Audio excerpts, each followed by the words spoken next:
Shalom bien-aimés dans le Seigneur. Je suis dans la joie de partager encore en ce moment « Transforme mon eau en vin ».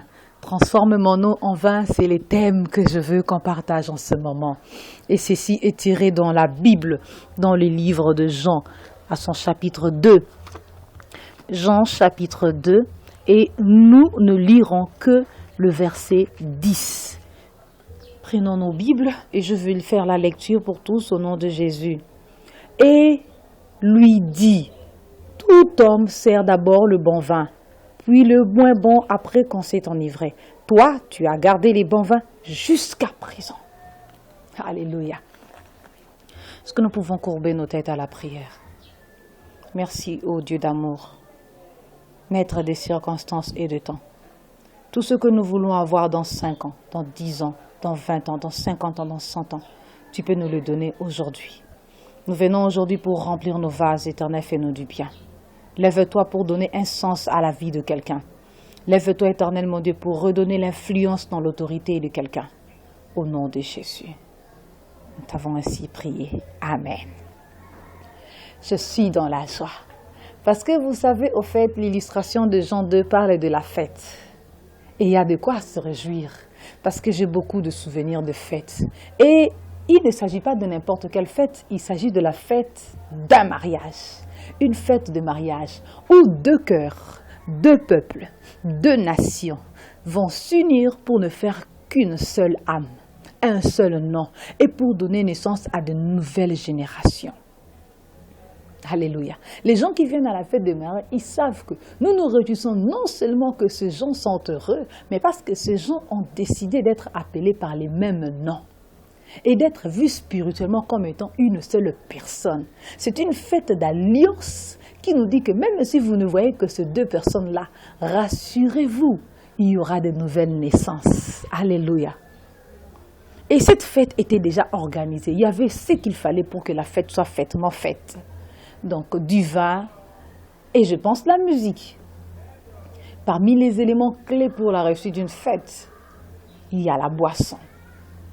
Et il s'est arrivé dans cette fête qui était tellement bien organisée, je pense, parce que Jésus était invité dans cette fête-là. Le vin avait manqué.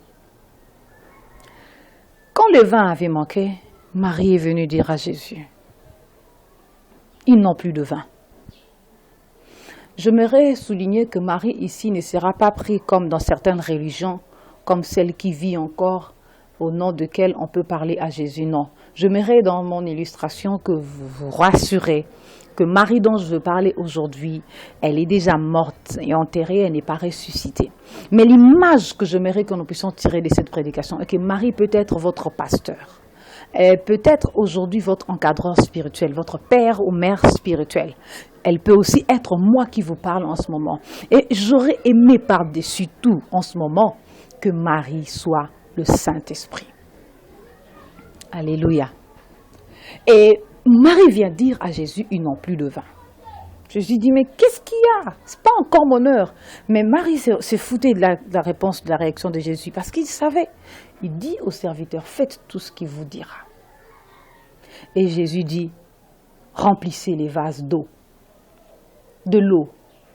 Ce soir, j'aimerais que de l'eau pour nous soit considérée comme les paroles. Bien que de l'eau peut aussi être une chanson, votre chanson. De l'eau peut aussi être votre prédication. De l'eau peut aussi être votre maison. De l'eau peut aussi être votre mariage. De l'eau peut aussi être ton salaire. De l'eau peut aussi être ta campagne d'évangélisation, ta journée de louange ou d'adoration. C'est quelque chose que tu as, quelque chose que tu possèdes, que tu n'as pas besoin d'aller quémander, que tu n'as pas besoin d'aller supplier pour avoir de l'eau. Jésus dit, remplissez. Alors ce que Jésus veut, c'est que ce que tu as de simple là, que tu as, à partir de quel tu peux produire pour avoir quelque chose, ce qu'il te demande, il dit, donne-moi. Je vais m'occuper du temps qu'il faut, je vais m'occuper des moyens qu'il faut. Pour transformer le vin, ou pour avoir le vin, il faut un long processus. Il faut d'abord de fruits, il faut extraire le jus, il faut le mettre dans le vase. Donc il faut les temps, les moyens et l'espace pour avoir de vin. Et on dit que le vin, le bon commence à partir de 3 ans. Lorsqu'un vin a 3 ans d'âge, on sait que c'est un bon vin. Et pour parler des très bons vins, des bons vins, plus il traîne, plus il est ancien, plus il est vieux, plus il est bon. Dans votre famille, dans votre travail, dans votre entreprise, dans votre mariage, dans votre église, dans votre journée des louanges, dans votre campagne d'évangélisation, dans votre prédication, vous avez invité Jésus. Jésus est invité. Mais il faudrait que le Saint-Esprit, à un moment, vienne dire à Jésus qu'il n'y a plus de vin. Ça veut dire que ce que vous avez déjà préparé, avec vos propres moyens, avec le temps que vous avez passé à le faire, il va arriver un moment que les gens sentent qu'il n'y a... ce n'est plus bien, ça n'a plus de sens. Et puis même vous-même aussi, vous pouvez aussi remarquer que ça n'a plus de sens, ça n'a plus d'impact, ça n'influence plus. Le vin est fini. Et quand le vin est fini, le Saint-Esprit doit être là pour rappeler à Jésus, ils n'ont plus de vin. Et il faut faire tout ce que Jésus vous dira. Jésus dit, remplissez ces vases. Qu'est-ce que vous avez? C'est une journée de louange, c'est une prédication, une campagne d'évangélisation, c'est un enfant malade, c'est un mari qui est insupportable, c'est une femme qui ne comprend pas, qui ne vous soutient pas, ce sont des enfants qui vous tapent la tête. Qu'est-ce que vous avez? Remplissez le vase. Mais il faut remplir le vase avec de l'eau. Ce que vous pouvez faire dans 3 ans, l'éducation de ces enfants qui vous tapent dans le nerf, il faut un répétiteur, il faut un encadreur, pourquoi pas des conseillers pour pouvoir les prendre, les éduquer. Il faut les envoyer dans les camps. Et il faut les envoyer dans les internats. Et tout ça, il faut peut-être 3, 4 ans, 5 ans. Et après, peut-être, je pourrais avoir peut-être de bonnes personnes comme enfants. Mais cette femme, il faudrait que j'appelle les parrains, les conseillers conjugaux. Il faudrait, vous avez besoin, cette situation dont vous avez besoin du temps et des moyens pour pouvoir l'améliorer. Jésus vous dit, remplissez le vase. Il s'occupe du reste. Et quand vos vases seront remplis, ce n'est que quand les vases seront remplis. Parce que tant que les vases ne sont pas remplis, Jésus vous attend. Il est encore là parce que le Saint-Esprit a déjà dit, la vie de cet enfant-là n'a plus de sens. Cette femme-là est dépassée par le comportement de son mari. Cette église-là est dépassée par le comportement des fidèles. Les pasteurs-là ne comprennent plus ce qui lui arrive. Vous voyez, ces enfants-là ne comprennent plus leurs parents ce qu'ils font. Vous voyez, le Saint-Esprit déjà parle. Il est là. Le Saint, il dit déjà, il fait le rapport. Mais il vous dit, faites tout ce qu'il vous dira. Remplissez le vase. Comment remplir le vase? Tant que les vases ne sont pas remplis, Jésus ne fera rien.